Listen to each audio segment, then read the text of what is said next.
नमस्कार, मैं अशोक खान। दिन भर की खबरों में सबसे पहले डालते नजर आज के मुख्य समाचारों पर। 6 माह से नहीं मिली मजदूरी, चकाजाम की चेतावनी। सतीपुरा में चल रहे ओवरब्रिज निर्माण कार्य में लगे मजदूरों ने काम बंद कर किया विरोध प्रदर्शन। दोनों शहरों की नगर परिषद भी बने अलग। जंक्शन शहर के जागरूक नागरिकों की बैठक में उठा मुद्दा। एकजुट होकर पार्टी के लिए कार्य करने की फैलाई घुट्टी। भाजपा का 3 दिवसीय जिला स्तरीय आवासीय कार्यकर्ता प्रशिक्षण शिविर संपन्न। सकारात्मक माहौल में एकजुट होकर रहें। 7 वर्ष की पूर्व बेला पर कलेक्टर का जिलेवासियों के लिए संदेश। अब खबरें विस्तार से। गांव सतीपुरा में रेलवे फाटक के पास निर्माणाधीन ओवरब्रिज का निर्माण कार्य करवा रही कंपनी की ओर से मजदूरों को 6 माह की बकाया मजदूरी का भुगतान नहीं करने के विरोध में श्रमिकों ने गुरुवार को श्रमिक संगठन सीटू के बैनर तले कार्यस्थल पर विरोध प्रदर्शन किया। उन्होंने चेताया कि यदि शीघ्र मजदूरी का भुगतान नहीं किया गया तो शुक्रवार को मजदूर सतीपुरा टाउन रोड पर चक्काजाम करेंगे। इस मौके पर सीटू जिला महासचिव शेर सिंह साके ने बताया कि सतीपुरा में ओवरब्रिज बना रही वेदिका कंस्ट्रक्शन कंपनी की ओर से मजदूरों को 6 माह की बकाया मजदूरी का भुगतान नहीं किया गया। मजदूरों से बात करने पर पता चला कि यह मजदूर पिछले लंबे समय से यहां काम कर रहे हैं, लेकिन कंपनी की ओर से समय पर मजदूरी का भुगतान नहीं किया जाता। इसके अलावा यहां पर ट्रैक्टर ट्रॉली चालक, जेसीबी चालक व कंपनी के चौकीदारों का भी पिछले 6 माह का भुगतान बकाया है। मजदूरी का भुगतान न होने से इन परिवारों का लालन पालन करने में काफी परेशानी आ रही है। इसके खिलाफ गुरुवार को सभी मजदूर अपना काम बंद रखकर विरोध दर्ज करा रहे हैं। शाके ने आरोप लगाया कि कंपनी अधिकारियों की ओर से लंबे समय से कार्य में लगे मजदूरों का शोषण किया जा रहा है।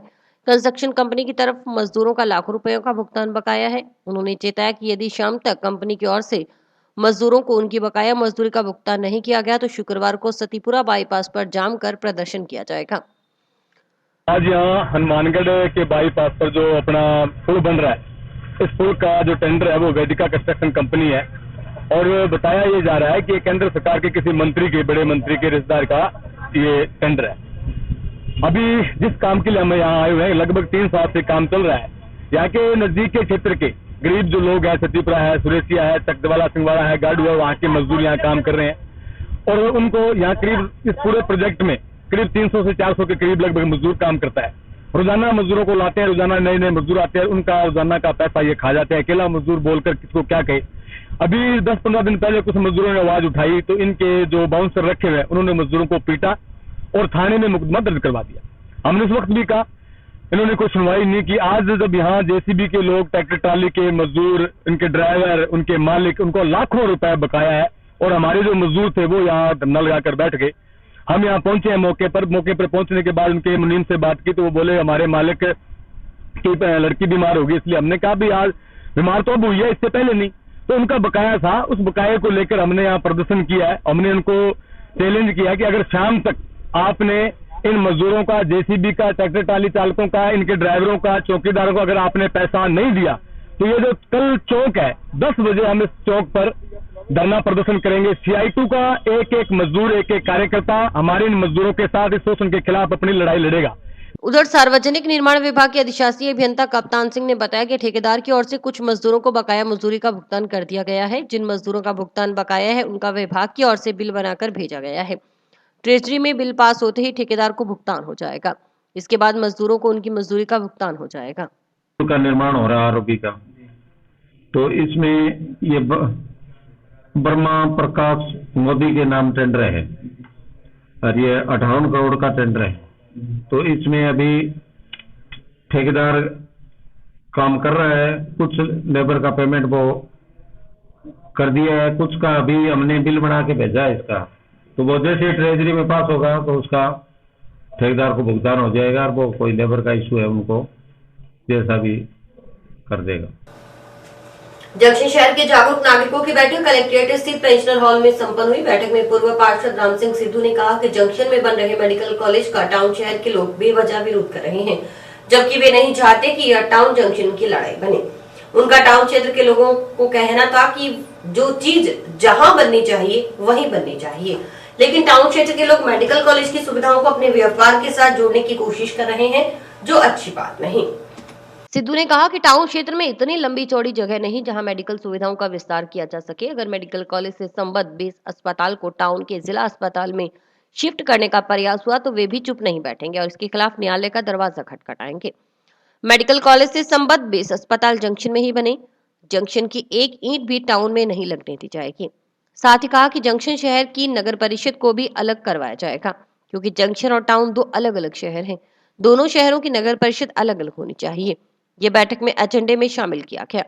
उन्होंने बताया कि 1970 में जब नगर परिषद नहीं बनी थी, तब जंक्शन व टाउन शहर की अलग अलग नगर पालिका थी, जो करीब 2.5 साल तक रही। बाद में शहर के लोगों ने इसे एक करवा लिया। अब नगर परिषद भी अलग अलग करने के लिए पुनः प्रयास किए जा रहे हैं, क्योंकि राजस्व जंक्शन क्षेत्र का है और खर्च टाउन क्षेत्र में हो रहा है। इसे भी बर्दाश्त नहीं किया जाएगा। अन्य वक्ताओं ने कहा कि वे भी नहीं चाहते कि टाउन में चल रहा जिला अस्पताल बंद किया जाए। जिला अस्पताल की सुविधाएं यथावत टाउन में ही रहनी चाहिए। उनकी मांग सिर्फ मेडिकल कॉलेज से संबद्ध अस्पताल को जंक्शन में बनाने की है। इसके खिलाफ होने वाले किसी भी प्रयास को सफल नहीं होने देंगे। प्रोपगेंडा हो रहा है और जो लोग कर रहे हैं वो एक टेंट लगा के और कुछ लोगों को बिठा के, अगर वो लोग ये दर्शाना चाहते हैं कि वो लोग हमारे हक हुकूक को ले लेंगे, तो वो इस भ्रांति में ना रहे। हम लोग राजस्थान के वासी हैं, वो भी राजस्थान के वासी हैं। एक शहर वो नहीं मानते, वो उनकी इच्छा है। अगर वो कोई ऐसा प्रयास करेंगे तो हमें भी पता है कि हमारा पिन कोड 335512 है और उनका 13 है। हमारे पास अभी भी अलग अलग शहर है। हमारा अभी भी अधिकार है इस बात के लिए कि हम नगर परिषद को मांग करके नगर पालिका हनुमानगढ़ जंक्शन की अलग की मांग रखेंगे। जो यहाँ पेंशनर हॉल के अंदर इकट्ठे हुए हैं, वो इसलिए कि टाउन के अंदर जो है वहाँ के लोग जो हनुमानगढ़ जंक्शन के अंदर मेडिकल कॉलेज बन रहा है उसका बेवजह विरोध कर रहे हैं। हम नहीं चाहते कि ये जंक्शन टाउन की लड़ाई बने। हम उन्हें ये कहना चाहते हैं, वो हमारे भाई हैं, हम उन्हें ये कहना चाहते हैं कि भाई लोगों, जो चीज जहां बननी चाहिए वहीं बननी चाहिए। अब आप मेडिकल कॉलेज की सुविधाओं को अपने व्यापार के साथ जोड़ने की कोशिश करें तो ये एक अच्छी बात नहीं है। आप दिमाग से काम लीजिए।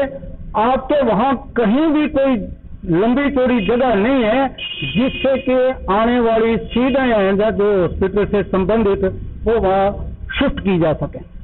आप गलत मत करो। एक बात आपको मैं चैलेंज से कहता हूं, चाहे कांग्रेस पार्टी, भारतीय जनता पार्टी या कम्युनिस्ट पार्टी या कोई भी पार्टी, उसका मुख्यमंत्री भी यदि कहेगा ना कि भी ये जो है हॉस्पिटल को हम जो है टाउन के अंदर उसमें शिफ्ट कर देंगे, तो ये प्रश्न पैदा ही नहीं होता। हम कोर्ट के अंदर स्टे ले लेंगे इसके। आज हनुमानगढ़ के जागरूक नागरिकों के द्वारा जो हनुमानगढ़ टाउन के बुद्धिजीवी लोग इस बात के लिए कह रहे हैं कि हनुमानगढ़ टाउन के अंदर ही जो मेडिकल कॉलेज का हॉस्पिटल रहना चाहिए, हम लोग उसके विरोध के अंदर यहाँ पर इकट्ठे हुए हैं। हम ये नहीं कहते कि हनुमानगढ़ टाउन का जो कॉलेज है, सब अपना जो हॉस्पिटल है वह बंद किया जाए, उसकी सुविधाएं भी वही रहनी चाहिए, लेकिन जो मेडिकल कॉलेज के लिए हमें आवश्यक है हॉस्पिटल की, वो यहीं पर बनेगा और इसके लिए किसी भी प्रयास को हम लोग सफल नहीं होने देंगे। हम लोग सभी को साथ लेके चलने वाले लोग हैं। अगर वो लोग ये समझते हैं कि वो हनुमानगढ़ टाउन और जंक्शन को अलग अलग मानते हैं तो ये उनकी अपनी इच्छा है। हमारे लिए तो हम सभी एक हैं और यही हम लोग प्रयास करेंगे कि शहर के अंदर निरंतर सुविधाएं बढ़ती रहे। टाउन से श्री गौशाला समिति में गुरुवार को जिला गौशाला विकास समिति की वार्षिक बैठक आयोजित की गई। बैठक की शुरुआत में 2 वर्ष का लेखा जोखा प्रस्तुत किया गया। साथ ही समिति के वर्तमान अध्यक्ष अभय पाल एचरा का कार्यकाल 31 दिसंबर 2021 को पूरा होने के चलते आगामी 2 वर्ष के लिए नए अध्यक्ष का चुनाव किया गया। बैठक में मौजूद जिले भर की गौशालाओं के संचालकों ने गौशाला संचालन में आ रही समस्याएं रखी। इनके निस्तारण के लिए समिति पदाधिकारियों की ओर से चर्चाएं की गई। समिति के अजय गर्ग ने बताया कि गौशालाओं को सरकार से मिलने वाले अनुदान के तहत राजफेड व नेफेड से पशु चारा लेने की बाध्यता थी, लेकिन गौशालाओं को संचालकों ने इसके लिए राज्य सरकार तक प्रयास किए। इसके बाद सरकार की ओर से गौशाला संचालकों को छूट दी गई कि वे किसी भी संस्थान से जीएसटी का बिल लेकर पशु चारा खरीद सकते हैं, जो अनुदान के अंदर मान्य होगा। इसके अलावा कोई अन्य सामान खरीदने पर कांटा पर्ची की अनिवार्यता थी, लेकिन छोटी गौशालाओं व गाँव में धर्म कांटे आदि की व्यवस्था नहीं होने के कारण वहां कांटा पर्ची संभव नहीं। उसको लेकर भी प्रयास करने पर सरकार ने राहत प्रदान की। उन्होंने बताया कि इसके अलावा भी कुछ समस्याएं थी जिनको लेकर समिति व राजस्थान गौ सेवा आयोग की ओर से सामूहिक प्रयास से इन समस्याओं का भी काफी हद तक निराकरण कर दिया गया है। बैठक में ऐसे गौ सेवक जिन्होंने 5 लाख रुपए या इससे अधिक का आर्थिक सहयोग गौशालाओं को दिया, उन्हें समिति पदाधिकारियों की ओर से सम्मान प्रतीक प्रदान कर सम्मानित किया गया। साथ ही जिला गौशाला विकास समिति की नींव रखने वाले दिवंगत कृष्णचंद्र पारिक व 10 सालों तक समिति के कोषाध्यक्ष रहे दिवंगत कश्मीरी लाल मिड्ढा की स्मृति में उनके परिवार सदस्यों को सम्मान प्रतीक भेंट किए गए। आज श्री गौशाला समिति हनुमानगढ़ टाउन के अंदर श्री जिला विकास गौशाला विकास समिति की बैठक का वार्षिक का आयोजन किया गया, जिसमें 2 वर्ष का लेखा जोखा प्रस्तुत किया गया है और नए अध्यक्ष का आज चयन किया जाना है, जिसमें 31 दिसंबर 2021 को हमारे अभयपाल जी केतरा जी का आज कार्यकाल समाप्त हो रहा था। अब नए अध्यक्ष का आज चुनाव हो रहा है। इस दौरान जो गौ सेवकों ने हनुमानगढ़ जिले के अंदर 5 लाख या 5 लाख से अधिक राशि दी है, उनको सम्मान प्रतीक देकर सम्मानित किया गया है। और जिला गौशाला विकास समिति के जिसने इसकी नींव रखी, इसको तैयार किया, संगठन तैयार किया, श्री कृष्णचंद्र जी पारिक, उनके वो आज हमारे बीच में नहीं रहे। उसके बेटे को उनकी याद में एक सम्मान प्रतीक देकर उनको भी याद किया गया। आज श्री गौशाला समिति हनुमानगढ़ टाउन के अंदर जिला गौशाला विकास समिति के 2 साल के कार्यकाल के पूर्णता के उपलक्ष्य में रखी गई कार्यकारिणी की बैठक के अंदर जो पिछले 2 वर्षों का लेखा जोखा था उसको प्रस्तुत किया गया, जिसके अंदर पूरे जिले की गौशालाओं को जो समस्या आ रही थी, कुछ समस्याओं को निराकार किया गया, उसको यहाँ प्रस्तुत किया गया। जैसे था कि हमें गवर्नमेंट से जो अनुदान मिलता है गौशालाओं को, उसके अंदर गवर्नमेंट जो हमें पशु चारा था वो राजफेड या नेफेड से लेने की कंपलसरी थी, लेकिन इसके अंदर हमने राज्य सरकार से इस बारे में प्रयास किया और उन्होंने हमें ये छूट दी कि आप किसी भी दुकान से GST का बिल लेके आप पशु चारा परचेज कर सकते हैं, जो अनुदान के अंदर मान्य होगा। जिला कलेक्टर नटमल डिडेल ने नववर्ष 2022 की पूर्व बेला पर जिले वासियों को संदेश दिया कि जिले की जनता हनुमानगढ़ का माहौल सौहार्दपूर्ण बनाए रखे। सभी समाज धर्म के लोग सकारात्मक माहौल में एकजुट होकर साथ रहें, एक दूसरे का सहयोग करें, त्योहारों व रीति रिवाजों को हर्षोल्लास के साथ मनाएं। डिडेल ने कहा कि 1 जनवरी 2022 से सभी लोग नए वर्ष में प्रवेश करने जा रहे हैं। 1 जनवरी 2022 से हम लोग नए वर्ष में प्रवेश करने जा रहे हैं। मैं आपके माध्यम से हनुमानगढ़ वासियों को बहुत बहुत शुभकामनाएं प्रेषित करना चाहूँगा। साथ ही निवेदन करना चाहूँगा कि हनुमानगढ़ का माहौल सौहार्दपूर्वक बनाए रखें। सभी समाज धर्म सब लोग एक सकारात्मक माहौल में साथ में रहें, एक दूसरे का सहयोग करें और जो त्योहार आते हैं, उन जो रीति रिवाज हैं, उनको बहुत ही हर्षोल्लास के साथ मनाएं। और साथ ही क्योंकि कोरोना महामारी का खतरा अभी भी बरकरार है, तो हमें अपने परिवारजनों का स्वयं का वैक्सीनेशन पूरा करवाना है। और वैक्सीनेशन के साथ साथ जो कोविड एप्रोप्रिएट बिहेवियर है, मास्क लगाना, सैनिटाइजर का इस्तेमाल करना, पर्याप्त दूरी बनाए रखना, इन बातों का हमें विशेष ध्यान रखने होगा। अगेन मीडिया बंधुओं के माध्यम से सभी हनुमानगढ़ वासियों को नव वर्ष की बहुत बहुत शुभकामनाएं। सभी का स्वास्थ्य अच्छा। पुलिस अधीक्षक प्रीति जैन ने भी राजस्थान पुलिस की तरफ से जिले वासियों को नववर्ष की शुभकामनाएं देते हुए कहा कि आने वाला वर्ष हनुमानगढ़ वासियों के लिए स्वस्थ और सेहतमंद हो, कोरोना के प्रकोप से सभी लोगों को मुक्ति मिले, आने वाला वर्ष सभी के लिए सुख और समृद्धि वाला हो, इसकी कामना है। इसके साथ ही एसपी जैन ने जिले के नागरिकों से अपील की कि हम सब नववर्ष का मिलजुल कर एकजुट होकर संकल्प ले कि जिले में व्यापक स्तर पर प्रचलित हो रहे नशे को रोकने का हर संभव प्रयास करेंगे। जल्द ही आगमन होने वाला है। मैं अपनी तरफ से हनुमानगढ़ पुलिस की तरफ से, राजस्थान पुलिस की तरफ से सभी हनुमानगढ़ वासियों को बहुत बहुत शुभकामनाएं देती हूँ कि आने वाला वर्ष हम सब के लिए स्वस्थ सेहतमंद रहने का हो। हम कोरोना का जो प्रकोप चल रहा है उससे सभी लोगों को मुक्ति मिले और आने वाला वर्ष सभी के लिए सुख और समृद्धिदायक हो। साथ ही मैं हनुमानगढ़ वासियों से सभी से अपील करना चाहूंगी कि इस वर्ष में हम सब मिलकर एकजुट होकर प्रयास करें कि नशा जो हमारे क्षेत्र में इतना व्यापक स्तर पर प्रचलित हो रहा है उसको रोकने का हर संभव प्रयास करेंगे, अपने आसपास के लोगों को जागरूक करेंगे और जो नशे में लिप्त लोग हैं, जो या तो सेवन कर रहे हैं, उनको नशा छोड़ने के लिए प्रेरित करेंगे और जो इस काम में लगे हुए हैं उनके खिलाफ पुलिस को सूचना देकर ज्यादा से ज्यादा उनके खिलाफ कार्रवाई का प्रयास करें। इसके साथ ही साथ जो ड्रग्स और इस टाइप का नशा है, इसके अलावा बीड़ी, सिगरेट, पान, गुटखा, ये भी स्वास्थ्य के लिए बहुत हानिकारक है।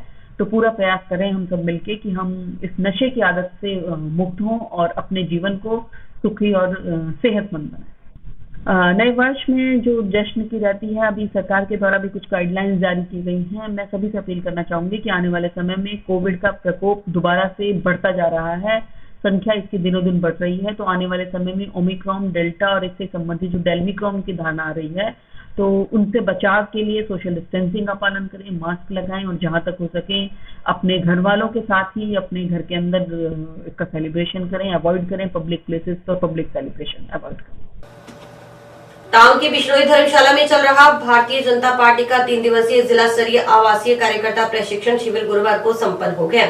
अंतिम दिन प्रशिक्षण शिविर को पूर्व कैबिनेट मंत्री डॉक्टर राम प्रताप, संघीय विधायक गुरदीप सिंह शाहपिनी, पीलीबंगा विधायक धर्मेंद्र मोची, भाजपा जिलाध्यक्ष बलवीर बिश्नोई, पूर्व चेयरमैन अमर सिंह राठौड़, राम सिंह, जिला महामंत्री जुगल किशोर गौड़ सहित अन्य वक्ताओं ने संबोधित किया। उसके बाद में इसके बारे में विस्तार से बताएंगे। जब ये तीनों काम हमारे धरातल पर पूरे हो जाएंगे और मोर्चों के मंडल अध्यक्ष, हमारे प्रकोष्ठ और क्लब और इसी के साथ बूथ अध्यक्ष में, इसके लिए हम सब ये core Bharatiya Janata party core बैठी है, इसको इस बात को ध्यान में रखना चाहिए 2023 विधानसभा चुनाव। और इसी के साथ हैं तो समर्पण भाव से काम करते इस संगठन को आगे बढ़ाने के लिए जो अब संगठन के जो काम है वो सबकी मैंने आपके सामने चर्चा की है। भारतीय जनता पार्टी जिला हनुमानगढ़ 3 दिवसीय आवासीय प्रशिक्षण का आज एक सत्र था और उसके बाद जिला कार्य समिति की बैठक रखी गई, जिसमें जो पूर्व में संगठन ने जो पिछली कार्य समिति से पहले जो कार्य किए उन पर विस्तृत चर्चा हुई और आगामी कार्यक्रमों पर भी चर्चा हुई। और बैठक में राजनीतिक प्रस्ताव भी पास किया गया। उसमें माननीय प्रधानमंत्री जी द्वारा 100 करोड़ से ऊपर लोगों को वैक्सीन देने, इस महामारी को रोकने में जो प्रयास, उसके लिए एकमत होकर उन्हें धन्यवाद दिया गया। और जो राज्य सरकार का जो फेल्योर है, झूठे वादे करके सत्ता में बिजली की दरें नहीं बढ़ाएंगे, और एक नया नारा दिया था 18 विधानसभा चुनाव में कि अब होगा न्याय, जबकि आज पूरे देश में अगर कहीं सबसे ज्यादा अपराध के मामले बढ़े हैं तो वो राजस्थान में, उसमें भी इस सरकार के संघर्ष करेगी। और इन सब को लेकर आज आगामी कार्यक्रमों पर चर्चा करके हमारी आज कार्य समिति की बैठक संपन्न हुई। और अभी वक्त है एक ब्रेक का।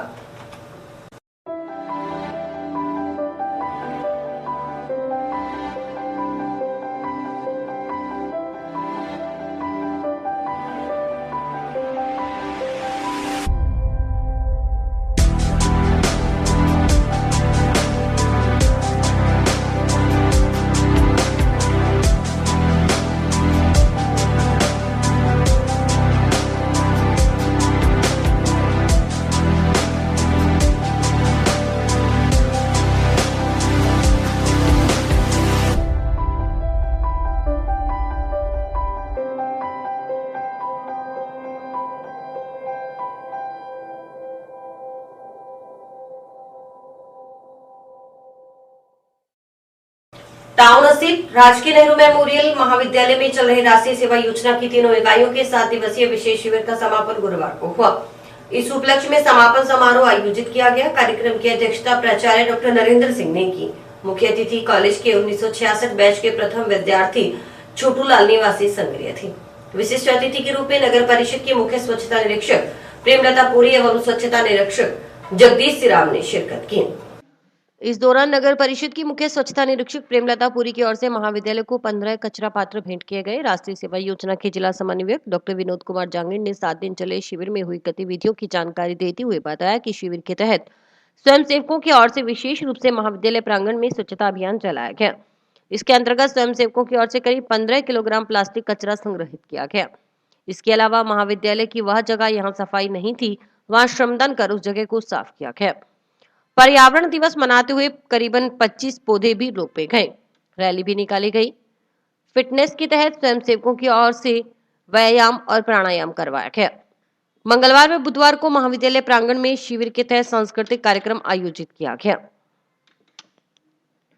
राष्ट्रीय सेवा योजना क्या है, इसकी जो मूल बात क्या है, उससे क्या है आप रूबरू होंगे, उससे अवगत होंगे। तो खास तौर से इसमें क्या है कि एक तो जो फील्ड वर्क है, उस फील्ड वर्क को आपको खास तौर से करना है। फील्ड वर्क में आप ये मानिए, जो अपन कहते हैं कि फिटनेस के लिए जैसे एक्सरसाइज कर रहे हैं, वैसे फील्ड वर्क भी फिटनेस के लिए है, जिसमें खास तौर से हम क्या है कि आप ये मानिए कि साफ सफाई का जो काम है, इसके अलावा प्लांटेशन का काम है। ये क्या है कि हमें अपने महाविद्यालय परिसर को साफ स्वच्छ रखने के लिए एक संकल्प लेना है कि हम हमारे महाविद्यालय को किस प्रकार से साफ स्वच्छ बनाए, जिससे पूरा का पूरा समाज निर्माण और समाज को भी साफ स्वच्छ बनाने में हम हमारी जो भूमिका या हमारा जो योगदान है वो सुनिश्चित कर सके। तो इसके लिए क्या है कि हमें भी क्या है कि थोड़ा खुले दिमाग से आप लोगों को भी ये देखना चाहिए। देखिए अपन जीतने, ठीक है, हाँ, हमारे यहाँ पे महाविद्यालय में 7 दिन का शिविर लगा था, जिसके अंदर हमने बहुत कुछ सीखा। हमें खिलाया भी गया, हमें साथ में खिलाया गया, ताकि हम में मतलब है ना ब्रदरहुड आए, हमें भाईचारा आए सब में। और हमने यहाँ की सफाई भी की, मतलब सभी ने मिलकर इतनी ज्यादा अच्छे से सफाई की, झाड़ू निकाला। और कई लड़कों ने तो मतलब कि ठंड के अंदर पेड़ों पे चढ़ के उन्हें उनकी छंगाई की जैसे, ठीक है। और यहाँ पे लड़कियों ने जैसे पोछा भी लगाया ठंड के अंदर ठंडे पानी से, और उन्होंने ऐसे भी नहीं कहा कि हम नहीं लगाएंगे। और कुछ लड़कियों ने तो खाना भी बनाया, मतलब उन्होंने आग के पास बैठ के खाना वगैरह भी अच्छे से, चपाती वगैरह भी बनाई। और कईयों ने तो सर्व भी अच्छे से किया, कोई भूखा ना जाए। और बहुत ज्यादा मैंने यहाँ पे बहुत कुछ सीखा। मैंने ये सीखा कि कॉन्फिडेंस कैसे आए। मैं स्टेज के ऊपर भी बोल नहीं पाती थी, बट अब मैं बोल सकती हूँ, क्योंकि यहाँ पे मेरी टीचर्स ने मेरे को अपॉर्चुनिटी दी, मेरे प्रिंसिपल सर ने मेरे को अपॉर्चुनिटी दी कि मैं स्टेज पे बोल सकूँ। आज राजकीय नेहरू मेमोरियल महाविद्यालय हनुमानगढ़ में राष्ट्रीय सेवा योजना की तीनों इकाइयों के संयुक्त तत्वाधान में आयोजित 7 दिवसीय विशेष शिविर का समापन समारोह आयोजित किया गया था। इस शिविर के दौरान महाविद्यालय के स्वयं सेवकों ने खास तौर से महाविद्यालय में स्वच्छता अभियान शुरू किया गया, जिसके अंतर्गत जो प्लास्टिक का वेस्ट था उसको इकट्ठा किया गया। और लगभग मैंने ये पाया कि प्लास्टिक का जो वेस्ट था लगभग 15 या 16 किलो के करीब प्लास्टिक का वेस्ट इकट्ठा किया गया। टाउन के वार्ड नंबर 33 में सड़क व नालियों का निर्माण करवाने की मांग को लेकर आम आदमी पार्टी कार्यकर्ताओं ने गुरुवार को नगर परिषद आयुक्त को ज्ञापन सौंपा। ज्ञापन में बताया गया कि वार्ड 33 की पारिक कॉलोनी, दशमेश नगर, गुरु नानक कॉलोनी, गुरु गोविंद सिंह नगर की कई गलियों में अभी भी सड़क व नालियों का निर्माण नहीं हुआ है। इससे इन कॉलोनियों में रहने वाले नागरिकों को भारी परेशानी का सामना करना पड़ रहा है। बंद पड़ी है, काफी बार मैंने बोल दिया, लेकिन अभी तक वो चालू नहीं की गई। मैडम, ये हालत पूरे शहर की है। अगर इन समस्याओं को बहुत जल्द आपने दुरुस्त नहीं करवाया, मैडम, आम आदमी पार्टी अनिश्चितकालीन धरना यहाँ लगा के बैठेगी नगर परिषद में। अभी हमारा बिजली विभाग के समय चल रहा है, वहाँ से हम जैसे हमारी वार्ता होती है उसके बाद यहाँ आकर बैठेंगे। इससे अच्छा है कि आप जल्द से जल्द जो आपके चैन माध्यम है आप ऊपर भिजवाइए और ये करवाइए। शहर में समस्या लीकेज की समस्या हर वार्ड में, नालियाँ हर वार्ड में नहीं है। आपस में लोग लड़ते हैं, लड़ाइयाँ होनी संभव नहीं है, पानी निकासी होती नहीं है। वो कहते भाई साहब ये तुम खड्डा बना के पानी आइए, आप देखिए पारे किलो नहीं आइए तो सही एक बार। आप मौका देखिए मैडम, आप आगे देखिए। नंबर 33 पारिक कॉलोनी, दशमेश नगर, गुरु गोविंद नगर और अन्य जो कॉलोनियाँ लगी हुई है, उन कॉलोनियों में जो सड़कें आज भी टूटी फूटी है और जहाँ अभी तक मिट्टी नहीं डली है। और इसी के साथ समाचार समाप्त हुए। रोजाना देखते रहिए समाचार। नमस्कार।